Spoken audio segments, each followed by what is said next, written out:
Un cadre a été convenu lors des négociations commerciales entre les États-Unis et la Chine qui ont eu lieu. Voici ce que Donald Trump a déclaré en grandes lettres capitales. L'accord avec la Chine est conclu, sous réserve de l'approbation finale entre le président Xi et moi. La Chine fournira immédiatement tous les aimants et terres rares nécessaires.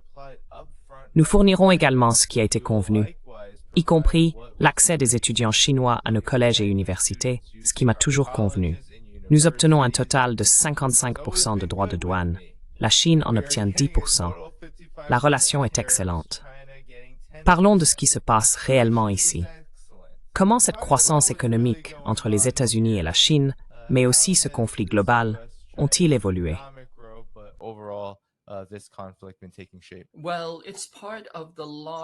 Eh bien, cela fait partie de la montée en puissance vers une guerre contre la Chine.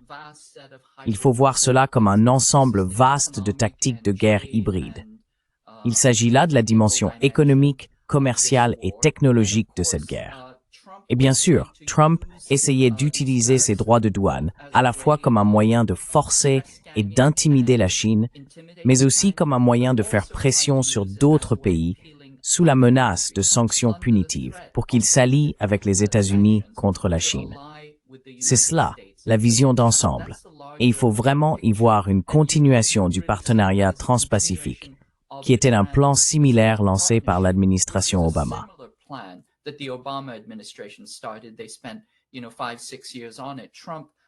Ils y ont consacré 5-6 ans. Trump a abandonné cela parce qu'il pensait pouvoir mener une attaque frontale avec des droits de douane et des sanctions commerciales. Cela n'a pas fonctionné. Alors maintenant, il est revenu à ce genre de régime tarifaire mondial. Dans cette situation actuelle, Trump et toute son équipe ont gravement mal évalué toute la question. Le fait est que le commerce, s'il se fait dans des conditions non coercitives, est mutuellement bénéfique. Autrement dit, les deux parties tirent profit de l'échange. C'est une situation gagnant-gagnant. Je vais au restaurant, j'obtiens de la nourriture, ils reçoivent de l'argent, c'est parfait. Si je leur donne de l'argent, mais qu'ils n'achètent rien chez moi, je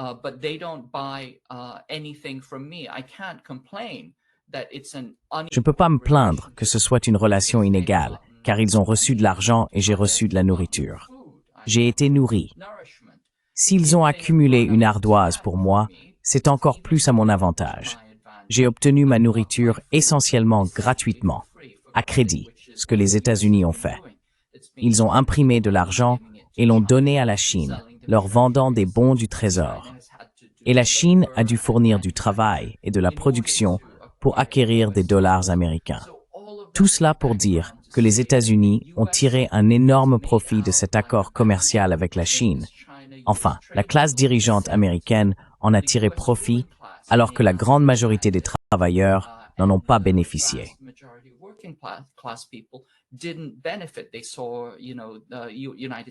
Ils ont vu les États-Unis se désindustrialiser et les pressions sur les salaires diminuer à cause de la concurrence étrangère.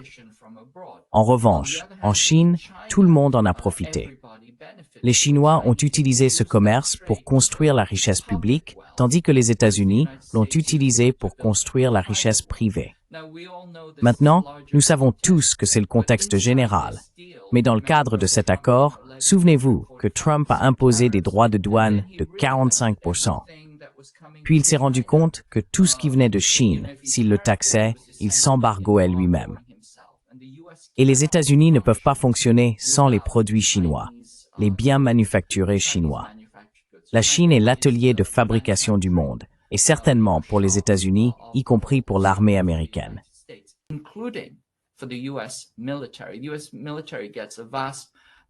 L'armée américaine obtient une part énorme, probablement environ 40%, de sa chaîne d'approvisionnement à partir de produits chinois de base. En s'en rendant compte, Trump a réduit cette dépendance, puis il y a eu cette négociation, une suspension temporaire, et les choses étaient censées évoluer prudemment vers une résolution médiée avec une réduction des tarifs douaniers. Ensuite, Trump s'est plaint que la Chine retenait les terres rares. Maintenant, ce que personne ne vous dit, c'est qu'immédiatement après qu'il soit parvenu à cet accord à Genève sur la réduction ou la suspension des tarifs, Trump a commencé à sanctionner les étudiants chinois et à menacer de révoquer tous leurs visas.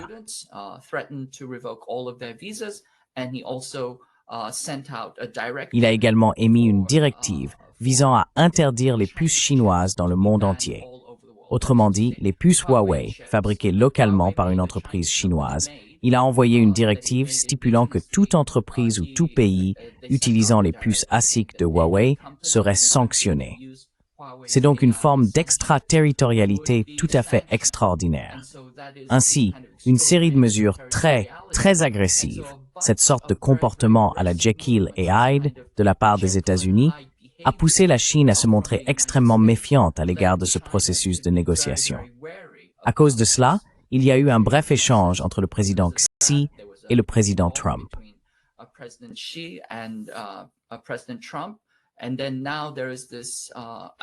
Et maintenant, il y a cette annonce, à mon avis, plutôt prématurée selon laquelle tout va bien se passer, que tout va être résolu. Je pense qu'ils ont simplement un cadre pour la négociation. Je ne crois pas qu'ils aient un cadre qui résout les problèmes existants, à savoir que les États-Unis veulent exclure la Chine, qu'ils veulent l'empêcher de se développer, et ils utilisent cette guerre hybride comme une forme de guerre multiforme, multidomaine contre la Chine. Ces problèmes subsistent.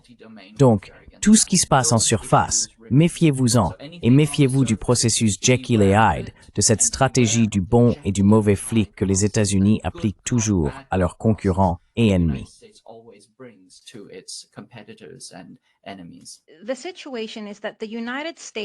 La situation est la suivante.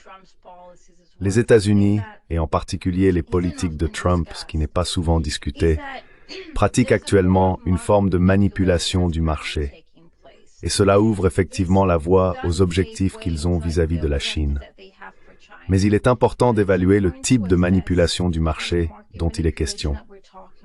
Je veux dire, ce n'est pas la première fois que Trump intervient et déclare en substance « Très bien, tout est réglé, nous allons reprendre comme avant » ou bien « Les négociations se passent bien ». Nous l'avons vu agir ainsi dans tous les domaines. Et nous l'avons aussi vu faire de même avec les droits de douane. Un instant, il les annonce, et l'instant d'après, il les retire ou les suspend en quelque sorte.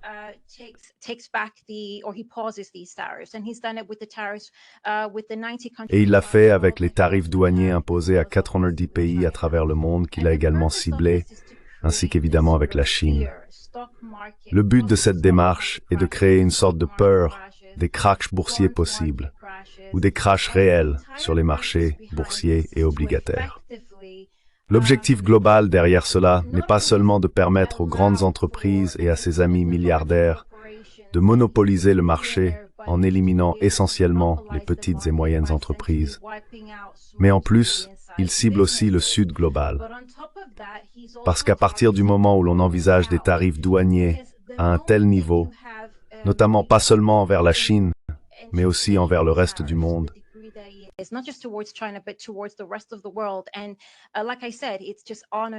et comme je l'ai dit, c'est sans cesse des arrêts et des reprises. Cela crée une sorte d'instabilité du marché dans la chaîne d'approvisionnement qui fait monter le dollar. Cela engendre de l'inflation qui, au final, aura un impact sur les pays du Sud global, endettés et dont la dette est libellée en dollars. Et c'est très important, car lorsque cela se produit, le Sud global ne pourra pas honorer ses paiements ou aura des difficultés à le faire. Les États-Unis utiliseront alors cela comme une arme pour contraindre efficacement ces États. D'une part, à être économiquement incapables de s'engager dans une coopération économique ou d'approfondir leur coopération avec la Chine.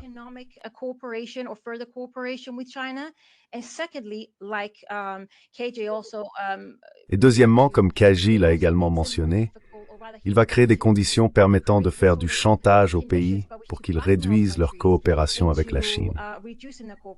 C'est très important car au final, le Sud global a tout à gagner à coopérer avec la Chine à l'heure actuelle. D'ailleurs, les politiques tarifaires de Trump et la manière dont elles provoquent des fluctuations sur les marchés mondiaux et de l'instabilité du dollar prouvent aux pays du Sud global qu'ils doivent se réorienter vers des alternatives, à savoir les BRICS et la Chine, et toutes les opportunités qui en découlent.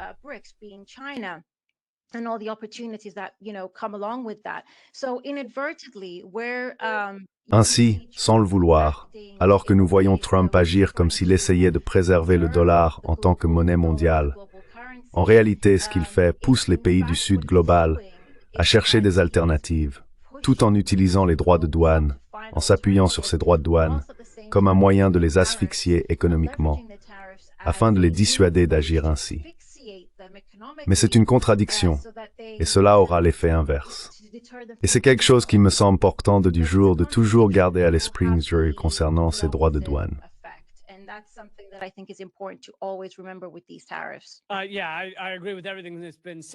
Oui, je suis d'accord avec tout ce qui a été dit, et en particulier avec les points concernant la dédollarisation. Cela sent le désespoir. C'est un empire en déclin qui s'accroche à tout ce qu'il peut, essayant de forcer une grande partie du monde à se soumettre de nouveau pour conserver son hégémonie. Vous savez, les États-Unis ne sont plus la plus grande économie, c'est la Chine, si l'on prend en compte la parité de pouvoir d'achat. Et Trump a vraiment réussi, comme cela a été mentionné, à unir le monde contre les États-Unis de manière assez rapide et impressionnante. Il a vraiment réussi à faire en sorte que le monde entier pense non seulement que nous devrions nous unir et peut-être coopérer en dehors des États-Unis, mais aussi que nous devrions essayer de nous détacher du dollar là où ce n'est pas déjà fait.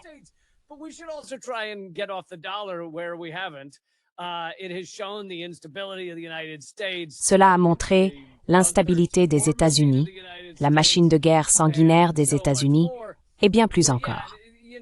Mais oui, la richesse américaine est basée et une grande partie de notre succès repose sur le pétrodollar, qui fonctionne parce que nous sommes la monnaie de réserve mondiale.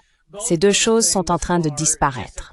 Je veux dire, l'humanité doit absolument sortir du pétrole si elle veut survivre longtemps. Mais au-delà de cela, il y a tellement de pays qui achètent et vendent du pétrole en dehors du dollar. Et bien sûr, les pays qui font cela sont ceux contre lesquels nous réservons notre plus grande colère, ceux que nous envahissons, bombardons et détruisons, vous voyez.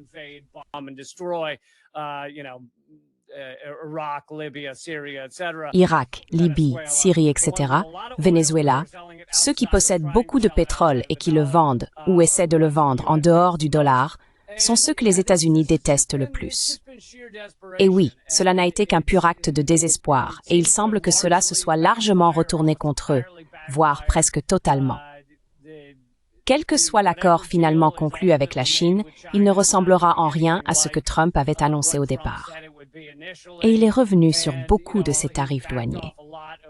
En réalité, tout cela n'a fait que montrer à quel point la politique américaine est désespérée et instable. Pas seulement sous Trump, mais déjà avant lui. Ce n'est pas un nouvel effort des États-Unis pour tenter de s'accrocher à l'hégémonie.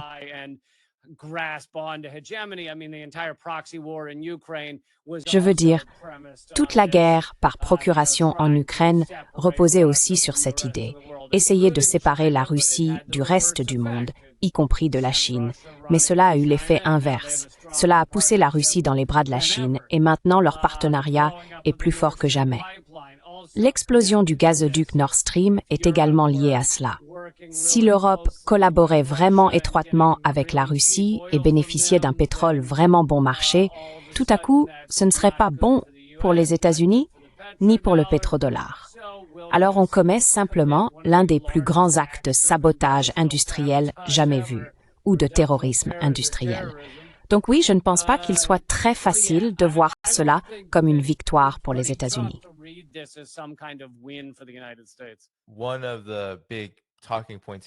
L'un des grands sujets de discussion ici, bien sûr, ce sont ces terres rares.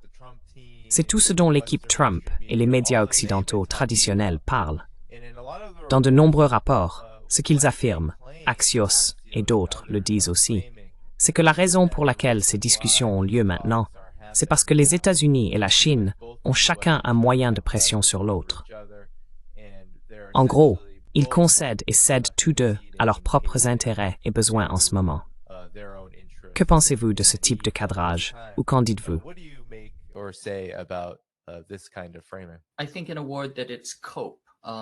Je pense, en un mot, que c'est de la rationalisation.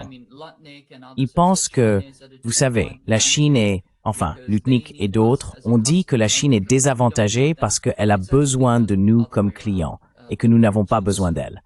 En réalité, c'est l'inverse. C'est le producteur qui détient les cartes. Et on peut le voir parce qu'après que Trump a imposé ses droits de douane, les exportations chinoises ont augmenté. Elles ont augmenté vers d'autres pays. Mais même si cela n'avait pas été le cas, le volume des échanges que la Chine réalise avec les États-Unis, les exportations vers les États-Unis, représente moins de 3% du PIB. C'est moins que la contribution au PIB d'une seule grande ville comme Shanghai. Ce n'est pas négligeable. Mais les États-Unis, du point de vue du PIB total de la Chine, sont à peu près aussi importants qu'une grande ville chinoise pour l'économie chinoise.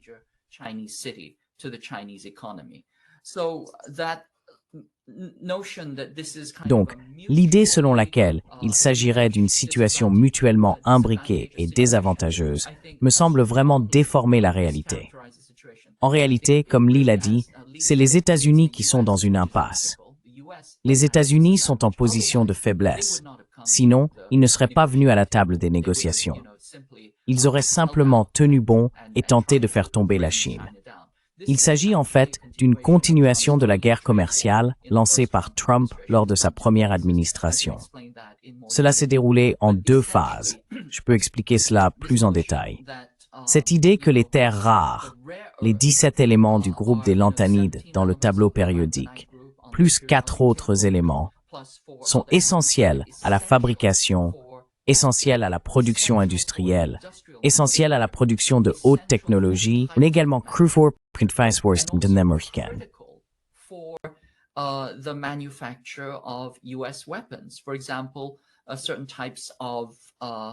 Par exemple, certains types d'aimants, le dysprosium et d'autres, nécessitent des métaux spécifiques pour pouvoir résister et fonctionner à l'intérieur de la chaleur intense d'un cône de missile. En somme, les États-Unis se rendent compte que sans les terres rares chinoises, dont la Chine assure environ 70% de l'approvisionnement et 90% du raffinage, l'industrie américaine ne peut pas fonctionner, et le complexe militaro-industriel américain non plus. Et donc, maintenant, ils se tournent vers la Chine, en quelque sorte, la main tendue. Les Chinois n'en font pas tout un plat, mais tout le monde sait que les États-Unis ont besoin des terres rares chinoises et qu'ils ne peuvent s'en procurer qu'en Chine. Chaque arme américaine nécessite des centaines, voire des milliers de livres de terres rares chinoises.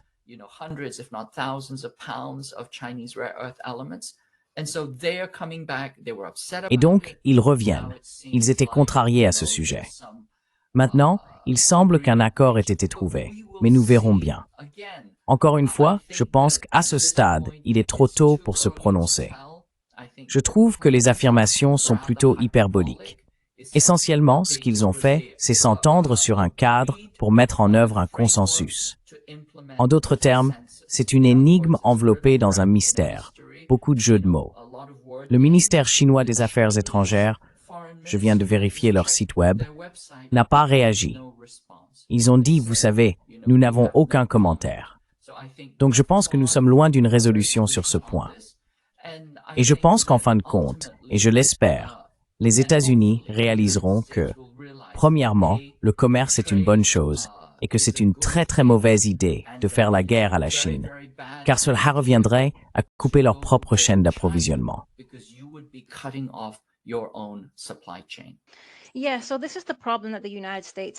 Oui, c'est donc le problème auquel les États-Unis sont confrontés.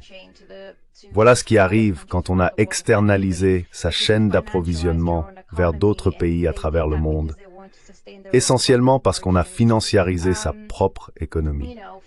Et ils l'ont fait parce qu'ils voulaient préserver leur propre marge bénéficiaire, surtout après la Seconde Guerre mondiale.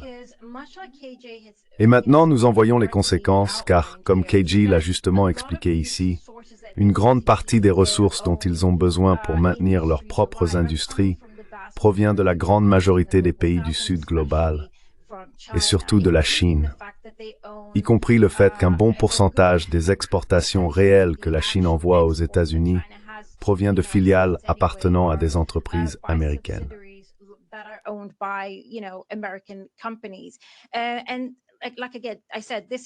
Et comme je l'ai dit, c'est là le problème, les contradictions de la mondialisation. Cela crée donc un problème pour les États-Unis, car alors qu'ils essayent d'affirmer leur autorité sur la scène économique mondiale, ils se rendent compte qu'ils n'ont plus cette autorité parce qu'ils ont exporté tant de pouvoir vers d'autres pays à travers le monde qui gagnent désormais en influence. Ces pays sont également devenus des experts dans leur domaine respectif de production. Et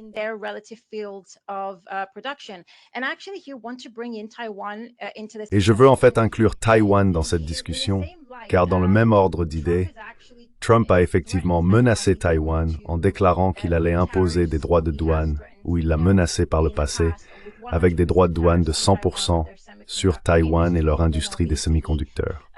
Ensuite, évidemment, parce que Taïwan a coopéré et a annoncé qu'ils investiraient 100 milliards de dollars pour établir des usines de semi-conducteurs aux États-Unis, parmi d'autres investissements dans la technologie, cela a apaisé Trump. Il l'a annoncé publiquement, en particulier à sa base électorale, qu'il cherche toujours à mobiliser derrière lui pour montrer qu'il y avait là une victoire.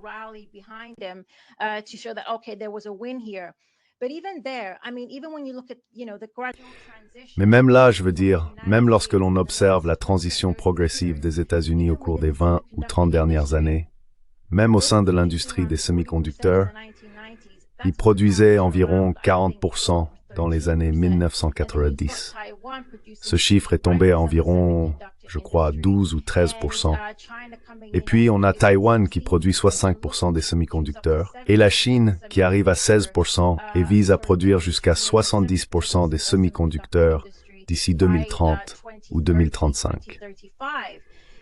Et il est intéressant de voir, encore une fois, comment le fait d'exporter vos chaînes d'approvisionnement ailleurs afin de maintenir vos marges bénéficiaires, alors qu'en réalité vous faites face à une crise de surproduction résultant de vos politiques de libre marché aux États-Unis, entraîne ces répercussions.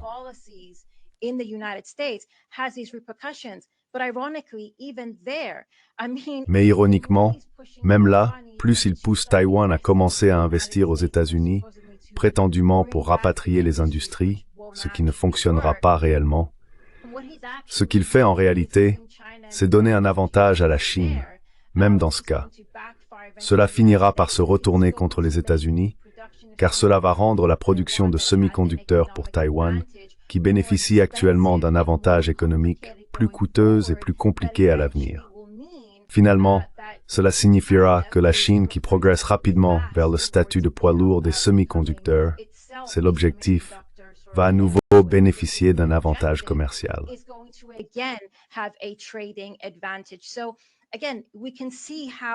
Donc encore une fois, on peut voir comment les États-Unis, à chaque fois, c'est ce qui arrive quand le capital contrôle notre économie à ce point et qu'il est constamment guidé par le profit et la cupidité de ces entreprises. Ils exportent sans cesse, profitent des inégalités mondiales et au final, on se retrouve avec des pays qui sont désormais devenus des experts et on n'a plus le pouvoir de s'imposer sur la scène internationale.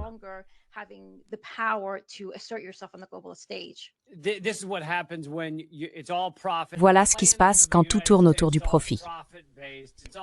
La planification aux États-Unis est entièrement basée sur le profit. Elle est aussi, en général, presque toujours axée sur le profit à court terme. On essaie généralement de réaliser des bénéfices dans l'année à venir, voire moins. Alors qu'en Chine, il y a bien sûr beaucoup de capitalisme, mais la planification structurelle, se fait sur 10-20 ans. Et elle est beaucoup plus orientée vers l'objectif de créer une société qui profite à une grande partie de la population. Aux États-Unis, je veux dire, vous savez, je vis à Baltimore, d'accord? Nous avons eu récemment l'un des plus grands effondrements de ponts, parce que nos ponts ne sont pas entretenus. Ils ont tous été construits dans les années soit 70 et 80, et ils s'effondrent tout autour de nous.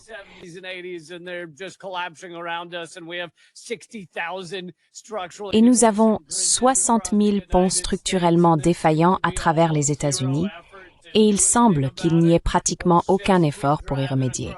On continue simplement à les traverser en voiture, en attendant de voir lequel sera le prochain à s'effondrer.